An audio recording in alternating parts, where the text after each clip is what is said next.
Asimatid Cubby Nay Deki 1400 Saul Purani Kahani. کہانی مدد مگر عزت کے ساتھ۔ زندگی میں ہر انسان کبھی نہ کبھی مشکل وقت سے گزرتا ہے۔ کبھی حالات ایسے ہو جاتے ہیں کہ انسان کے پاس کچھ نہیں بچتا، نہ پیسہ، نہ سہارا اور نہ ہی کوئی راستہ۔ ایسے وقت میں سب سے مشکل کام ہوتا ہے کسی کے سامنے ہاتھ پھیلانا۔ انسان کی خودداری اسے روکتی ہے۔ اس کا دل نہیں چاہتا کہ وہ کسی سے مدد مانگے، لیکن مجبوری اسے مجبور کر دیتی ہے۔ یہی وہ لمحہ ہوتا ہے جب انسان کے دل میں شرمندگی بھی ہوتی ہے اور امید بھی کہ شاید کوئی اس کی مدد کر دے۔ ایک شہر میں ایک غریب آدمی رہتا تھا۔ اس کے حالات بہت خراب ہو چکے تھے۔ کئی دن گزر گئے تھے، اس کے گھر میں کھانے کو کچھ نہیں تھا۔ بچے بھوکے تھے اور بیوی پریشان تھی۔ وہ آدمی دن بھر سوچتا رہا کہ کیا کرے، کہاں جائے، کس سے مدد مانگے۔ اس کا دل نہیں مان رہا تھا کیونکہ وہ خوددار انسان تھا، لیکن بچوں کی بھوک نے اسے مجبور کر دیا۔ آخرکار اس نے فیصلہ کیا کہ وہ کسی نیک انسان کے پاس جائے گا اور مدد مانگے گا۔ وہ ہمت کر کے ایک دروازے پر پہنچا۔ اس کی دل کی دھڑکن تیز تھی، ہاتھ کانپ رہی تھی اور زبان ساتھ نہیں دے رہی تھی۔ اس نے آہستہ سے دروازہ کھٹکھٹایا۔ کچھ دیر بعد دروازہ کھلا۔ سامنے ایک نہایت نرم دل اور بااخلاق انسان کھڑا تھا۔ اس کی چہرے پر سکون تھا اور آنکھوں میں شفقت۔ غریب آدمی نے نظریں جھکا لی اور دھیمی آواز میں کہا کہ اسے مدد کی ضرورت ہے۔ اس انسان نے اس کی بات غور سے سنی۔ اس نے اس کی حالت کو سمجھ لیا کہ یہ آدمی واقعی مجبور ہے، لیکن اس نے ایک ایسا طریقہ اختیار کیا جو بہت خاص تھا۔ اس نے فوراً باہر ہی مدد دینے کی بجائے اسے وہیں کھڑا رہنے کو کہا اور خود اندر چلا گیا۔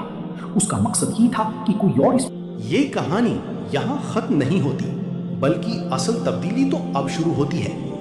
وہ غریب آدمی جب وہاں سے واپس لوٹا تو اس کے قدم پہلے جیسے نہیں تھے۔ اس کے دل میں ایک عجیب سی طاقت آ چکی تھی۔ وہ صرف مدد لے کر نہیں آیا تھا، بلکہ ایک سبق لے کر آیا تھا، ایسا سبق جس نے اس کی سوچ بدل دی تھی۔ گھر پہنچ کر اس نے بیوی اور بچوں کو کھانا دیا۔ بچوں کے چہرے خوشی سے کھل اٹھے، بیوی کی آنکھوں میں بھی سکون آ گیا، مگر وہ آدمی خاموش تھا۔ وہ کسی گہری سوچ میں ڈوبا ہوا تھا۔ اس رات وہ دیر تک جاگتا رہا۔ وہ بار بار اسی منظر کو یاد کر رہا تھا، وہ شخص، اس کا نرم لہجہ اور سب سے بڑھ کر اس کا چہرہ جھکا لینا۔ وہ سوچ رہا تھا کہ اگر وہ چاہتا تو اس کی حالت پر ترس کھا کر سب کے سامنے مدد دے سکتا تھا، لیکن اس نے ایسا نہیں کیا۔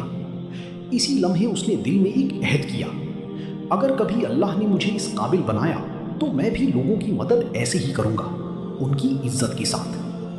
دن گزرتے گئے۔ وہ آدمی اب پہلے سے زیادہ محنت کرنے لگا۔ اس نے چھوٹے چھوٹے کام شروع کیے، کبھی مزدوری، کبھی ریہڑی لگانا، کبھی کسی کی دکان پر ہاتھ بٹانا۔ شروع میں مشکل تھا، مگر اس کے اندر ایک نیا حوصلہ پیدا ہو چکا تھا۔ وقت کے ساتھ اس کے حالات بدلنے لگے۔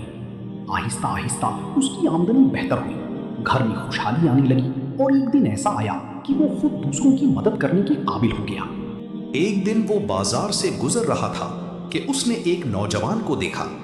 وہ ایک دکان کے باہر کھڑا تھا، پریشان اور شرمندہ سا۔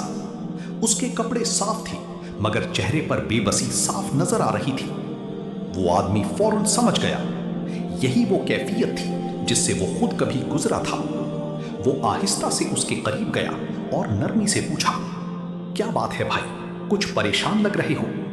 نوجوان نے نظریں جھکا لی اور دھیمی آواز میں کہا، کچھ نہیں، بس تھوڑی مشکل ہے۔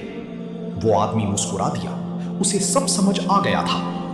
اس نے فوراً اپنی جیب سے کچھ رقم نکالی، لیکن وہیں دینے کے بجائے اس نے کہا، تم ذرا ادھر آؤ، مجھے تم سے ایک بات کرنی ہے۔ وہ اسے ایک سنسان جگہ پر لے گیا جہاں کوئی اور نہ تھا۔ پھر اس نے بغیر اس کی طرف دیکھے وہ رقم اس کے ہاتھ میں رکھ دی۔ نوجوان حیران رہ گیا۔ اس نے کہا، آپ میری طرف دیکھ کیوں نہیں رہے؟ وہ آدمی ہلکا سا مسکرایا اور بولا، کیونکہ میں نہیں چاہتا کہ تم اپنی مجبوری کو میری آنکھوں میں دیکھو، میں چاہتا ہوں کہ تم اپنی عزت کے ساتھ جیو۔ یہ سن کر نوجوان کی آنکھوں میں آنسو آ گئے، بالکل ویسے ہی جیسے کبھی اس آدمی کی آنکھوں میں آئی تھی۔